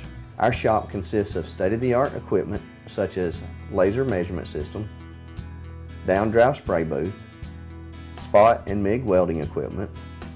All of our paints are mixed on-site so that we can guarantee your paint to match every time. I know that having an accident can be a stressful event. We take pride in making sure our customers are satisfied with the repair of their vehicles. Our waiting area is clean and comfortable with free Wi-Fi and refreshing beverages. So if you're in an accident, stop by and see us at Larry's Body Shop. Ace is your helpful place for paint and home goods, tools, outdoor living, and lawn equipment. But did you know Ace Hardware of Blue Ridge is a little bit more? We have hunting rifles and accessories for your next hunting trip. We have Amish furniture imported directly from Ohio.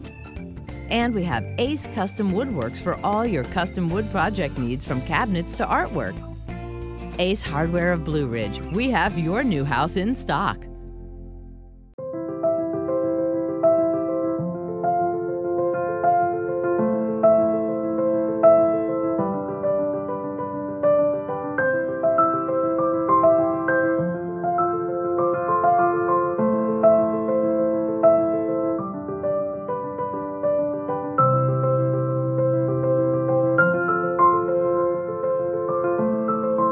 North Georgia Diamond is your source for diamonds in North Georgia.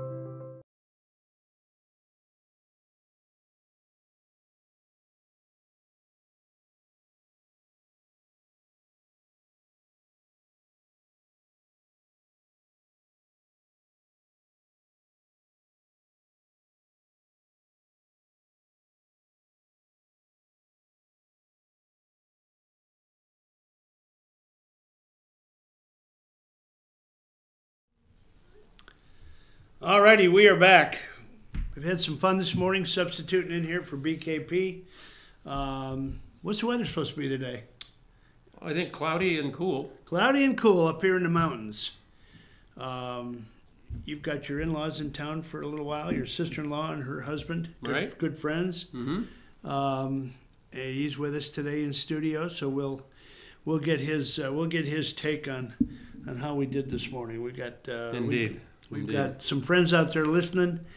I'm sure Barbara and Judy are watching. Yeah, right. The name that I was trying to think of by our crack research department was delivered on cue by Ross, and that person would be Glenn Beck. I think Glenn Beck would be a perfect candidate to come up, with his whiteboard that he always does and chart some of these politicians. And I agree with you.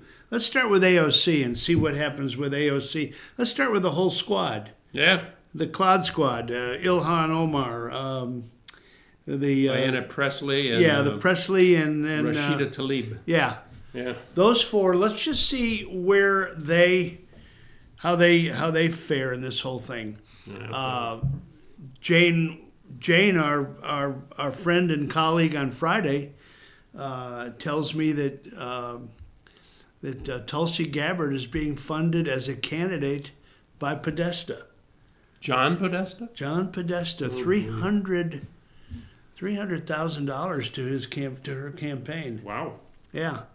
So, these, just don't take anything that we say as gospel. Go check it out yourself. All we're doing is pointing out some of the things that we found that just seem a little fishy. Did they take it as Proverbs? Blessed are the meek. They should inherit a lot of money if they're in office. No, indeed. You had a great list of coincidences, and who's married to whom, and how this affects the mainstream media and the spin that they can that this talent, alleged talent, can put on the air. Well, we've talked about this before. Years and years now we've talked about this. Alinsky's rules for radicals. You tell an untruth enough times, people believe it. Exactly. And so the Ministry of Propaganda, the news media, for the most part, NBC, ABC, CBS, and all their little joint venture companies, they say the same untruths, and so for a lot of people, that's where they get their news. One of those channels is their favorite. And that's what they hear day in, day out, and they just get pounded with that. And after a while, they go, hey, it's got to be true. You mean something like, if you like your health care, you can keep your health care. Exactly. If you like your doctor, you can keep your doctor. And that's what I'd say to Elizabeth Warren. Okay, you're going to break up all these large corporations. She gets that in every stump speech she has. What are you going to do with the people that are out of jobs because of this? Well, they'll find other jobs in the auto insurance or car insurance. Oh, the same. I think they're one and the same, Elizabeth. Yeah, it's just these candidates' grasp of how economics and finance work in this country is astoundingly dumb. It's amazing these people can even consider themselves contenders for the highest job office in the land. Yeah, it really is. I mean, they're just tone deaf. They're totally tone deaf, and they don't know what they're talking about. We haven't mentioned a word about Bernie Sanders. Oh, jeez. Bernie Sanders. The DNC last time he ran changed the whole picture on him. Big supporter of Cuba. A honeymoon in Russia. Yeah. There's some nice things in Russia, but you'd pick some other nicer places to go. Do you think on your honeymoon? But hey. Perfect example. Take a look communist. at the net worth of Bernie Sanders. How many homes does he have? 3. How many books has he written? I don't know. How much money is he making off of that propaganda that he's spewing? Yeah. People are making a lot of side money doing what we thought was the work of the people. Mm-hmm. You had that great list that you brought up before. There's another piece of information out there, and I won't bore you with all the details, but there's so much about this whistleblower that allegedly goes by the name of Charmela. He worked with hyper-partisan Ukraine-American lawyer and activist Alexandra Chalupa in 2016 to dig up dirt on Trump. Chalupa's name will become very familiar as this whole scandal unravels. They might have to take it off the Mexican menus.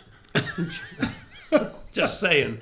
I like the chalupa with sour cream on the side. That's for my friend Suzanne. The pro-Hillary Chalupa, a former DNC contractor, has worked in the Clinton administration, held various staff positions for Democratic lawyers.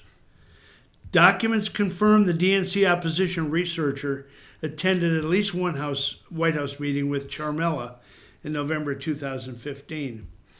Federal records show that Biden's office invited Charmela, the alleged whistleblower, to a 2016 October state luncheon the vice president hosted for Italian Prime Minister Matteo Renzi.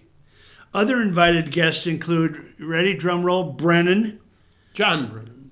as well as the then FBI Director James Comey, and then National Intelligence Director James Clapper, all at the same meeting with Ciaramella. Several U.S. officials told RCI that that's the outfit that wrote this article. The invitation was extended to Ciaramella, a relatively low-level GS-13 federal employee, which was highly unusual and signaled he was politically connected to all of those operatives in the Obama White House. That, according to Red State. Nothing like having a low-level GS-13 be your mole. I mean, this is the kind of stuff that goes on. I mean, it's just an abomination. I believe firmly that he got that information from Vindman. Vindman was the original guy on the call. He was highly suspect of the way the call went.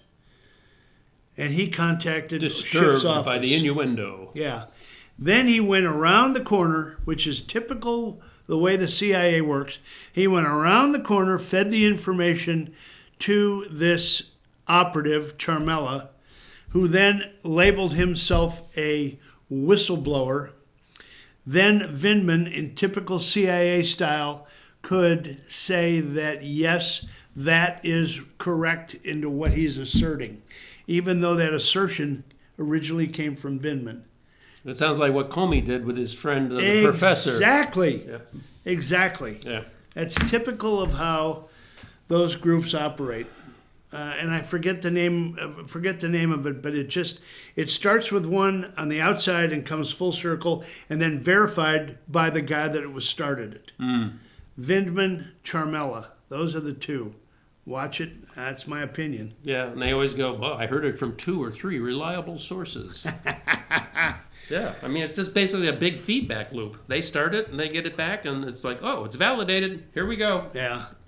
If anybody wants to participate in the Marine Corps Ball, you can purchase tickets at Folger Gas. Pete Folger and his family and a lot of his sons are former Marines, and you've been once. Once, yeah. We were traveling last year. So yeah, it's a really, really cool ceremony. I mean, to see all of this Marine Corps League in the North Georgia area, very, very well attended. There's they do a solemn service every year for the celebration of the birthday of the Marines. It's always close to Veterans Day, which will be next Monday, November 11th. We will make sure that we honor the veterans, not only on the 11th, but every day. Every time you see a veteran, thank them for their service, because they have laid their life on the line so that we could enjoy the freedoms that we so graciously enjoy every day. Yeah, and also, a day for remembering, the veterans who have already gone on to a greater reward. So, right. yeah. The Gold Star families reach out, and like I say, just don't celebrate Veterans Day just on the Monday of the 11th. Think of the Veterans Day as every day, and thank those people for the service that they've provided. Exactly. So if you want to go to that celebration, it's the Marine Corps Ball, the birthday bash. They have a huge cake that comes out. They cut the cake with a sword. They open the champagne bottle. It's Sabering. Yeah, I mean, it's some people call it a lot of pomp and circumstance. It's tradition. Yep. And there isn't a branch of service that is more in tune with tradition than the Marine Corps. So we take great pride in supporting that group. And look forward to it. And they also, coincidentally, at the same event, they build up their inventory for Toys for Tots. Oh, yeah, that's another thing. Yeah, exactly. Huge Toys for Tots opportunity. There's restaurants in Blue Ridge that they're hosting Toys for Tots dinner. Trio being one. Trio, yeah. The Marine Corps also does the Toys for Tots. They need gifts for the 9 to 13-year-olds. That's the biggest need. So any unwrapped toy, no clothing, none of that. Any unwrapped toy, game, electronic piece, bicycles that that you can provide. Sports stuff, action figures, Yeah, bikes, trikes, exactly. yeah, wagons. There will be bins around Blue Ridge and the surrounding counties. The Marine Corps, the League, they do so much to make sure that these families can enjoy, like I said, some of the gifts that we take for granted, quite frankly. Indeed. So, it's a very worthwhile effort. Everyone should participate if they can. Yeah, I mean, if they just one toy, whether you pull it from the tree and don't tell your grandkids that, well, I had this for you, but I gave it to Toys for Tots. Like you said, I think it's a great cause. What else do we got here? We're hopeful that Jerry Pritchard is successful in his attempt at winning the Lehigh Valley Township Supervisor role. Supervisor. Yeah. Lee and Brian are out there campaigning on his behalf. Brian said they get up at 5 o'clock in the morning and they get right to the edge where the pollster says, you can't come past this line and campaign. Mm-hmm. So they all vie for right on that edge, so they can give those campaign flyers and everything out to all of their folks. Yeah, we hope that certainly. I think Matt Bevin in Kentucky running for governor. That'll be a very interesting race. And I didn't get a chance to watch a lot of that last night. I didn't either, but I know that's a tight race, and Trump has supported him and endorsed him, so it'll be interesting to see how that plays. And 23,500 people was the capacity of Rupp Arena. And they filled it? They filled it. Well, again, Virginia, Mississippi, Louisiana, there's some elections also in New Jersey that'll be interesting to watch. So, yeah, there's some interesting things to see how it unfolds today. If you have races in your area, get out and vote, folks. Indeed. I know that this isn't a huge election for a lot of people, but the people that are running, they gave it their heart, they gave it their soul. They want to win. They want your vote. Get out there and support. If you've got a candidate in the race and they're in your district, get out and vote. Get to the polls.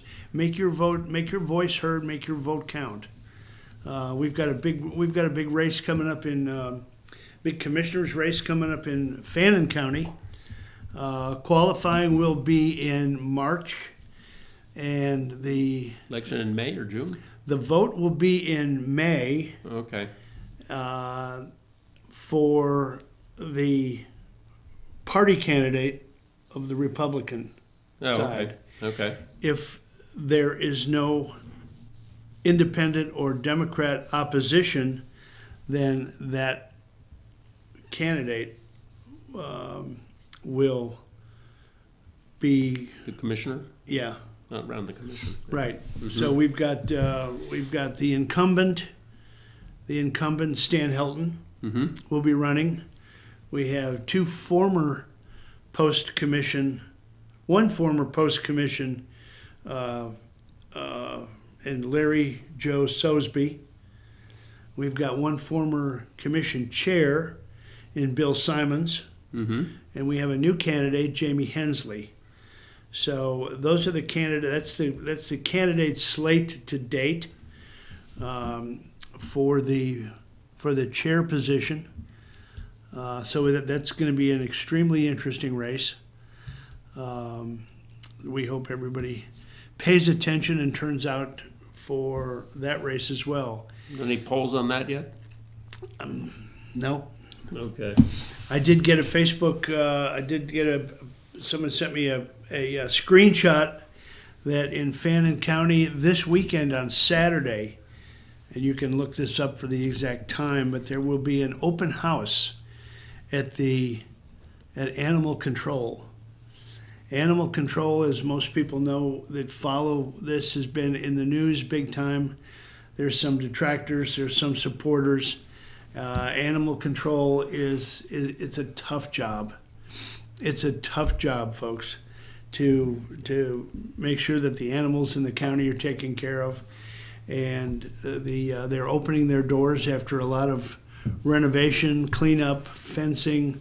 They're opening their doors to the public. So, if you support the animal control, if you support the different pet adoption agencies, go out there and see it. Go out there and see it firsthand.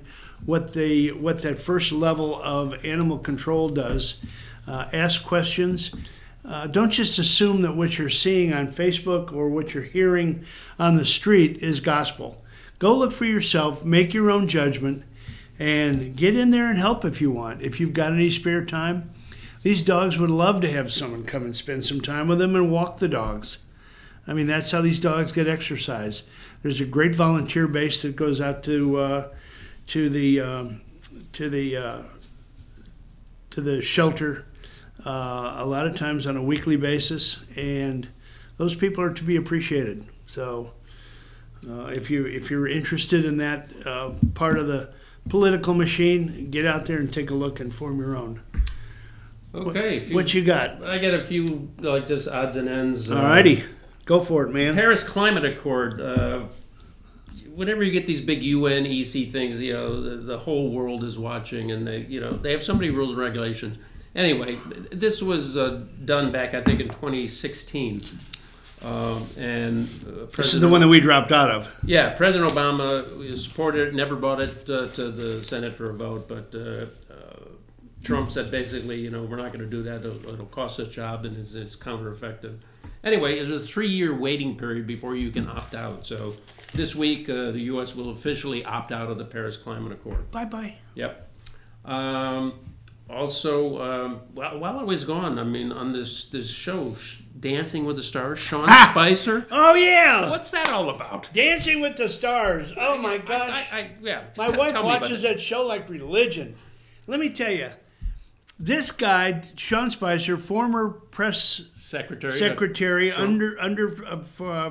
was he the first one? Yeah, he was the first one. Yeah, the first for one. He 7 months. He had kind of a rocky start, mm-hmm. But I watch him, and he's just terrible. He's just as a dancer. As a dancer, but he's that's what it's about. He's entertaining. He truly is entertaining, and he's become the people's favorite. And the judges are going nuts. They are. They're saying, we try to get rid of you every week, but it's a vote show. The people out in Middle America, they watch this stuff. Maybe even some coasties. And I guarantee you that the people that support Trump are the ones that are dinging the phone and registering their vote for this guy. Now, toward the end, I think that vote goes away, and then the judges get to weigh in a little bit. Mm-hmm. So, is he going to win it? Probably not. But last night, I'm on one TV watching, trying to writing down stuff for today, and Cindy's in the background. She's screaming, "Oh my God, he was the first one safe!" They line up everybody and they play this dramatic music, and then and the camera pans to each couple. Who's the first one safe? Last night it was Sean Spicer and his partner. So and after everybody's jaw dropped 2 feet. And did he dance last night or? Oh yeah, yeah. He's former Navy. What are the part-timers, the Navy. He wasn't a full-time reservist. Navy. Reservist, thank you. Yeah, Ross would have weighed in if you hadn't helped me. He was a Navy reservist, I think, and they played some kind of a. I think they did Anchors Away or something like that. Oh my gosh. Yeah, something like that. It was great though. He's in his Navy blues, and he's spinning all over the stage. Anyway, it's fun. He's always got a big smile on his face too. He does. He's having a good time. Yeah. He said it's he comes out in the press and says it's really rigorous, and everybody to a person says that when they appear on that show, they all lose 20 pounds because they're working their keister off trying to learn moves for the next week. So anyway, good on him. So Yep. that's a good way to end the show on a light note like that. Best to Sean Spicer in his quest to become the eventual winner on Dancing with the Stars. So anyway, we always enjoy coming in and substituting for Brian. Normally you see BKP on Friday with us on the All-Star panel. He will be back in studio this week at some point in time. Give us the full details on Friday about Give us the full details. what happened yeah. in PA. Exactly, and we'll see who wins all of these tightly contested races. Good luck to all the candidates. And let's see, Friday we will be back at our favorite wintering spot, Circuit World. Circuit World will be there with JR and Jeremy and the boys. Taking part in the All-Star panel, we'll have Jesse Barton from the Cameron Hall. Cameron Hall. Thank you. I mean, I'm just trying to reel this stuff off from memory Yeah, here, and yeah. I have. And Doc Whaley. I'm glad, and we'll have our Ask the Doc segment, our ever popular Doc Ask the Doc segment. He will amaze us with his ability to Answer any and every question. everything you wanted to know about the medical community. Yeah. Ask the Doc. Soup the nuts. Send if you've got a question for Ask the Doc, send it to info@FYN. FYN. What is it, Sam? FYN. Say again.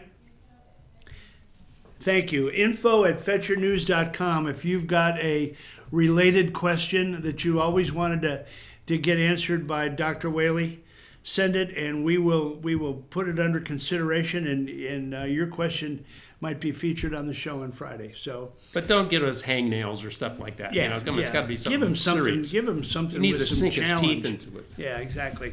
Anyway, Sam, thank you for doing what you do back there. We've enjoyed being here. Thank you, Brian, for letting us sit in your chair. Big shoes to fill. We hopefully gave out some things this morning that you didn't know. And again, don't take our word for it, folks. Get out there, check it out for yourself. Do the math, do the homework. Get on Google, look it up. Get some trusted sources out there, and you will be amazed at what's going on in the deep state. Anyway, good being with you. Yep. Likewise. Have a good rest of the week, everybody, and we'll see you on Friday at Circuit World. Take us out, Sam. Thank you.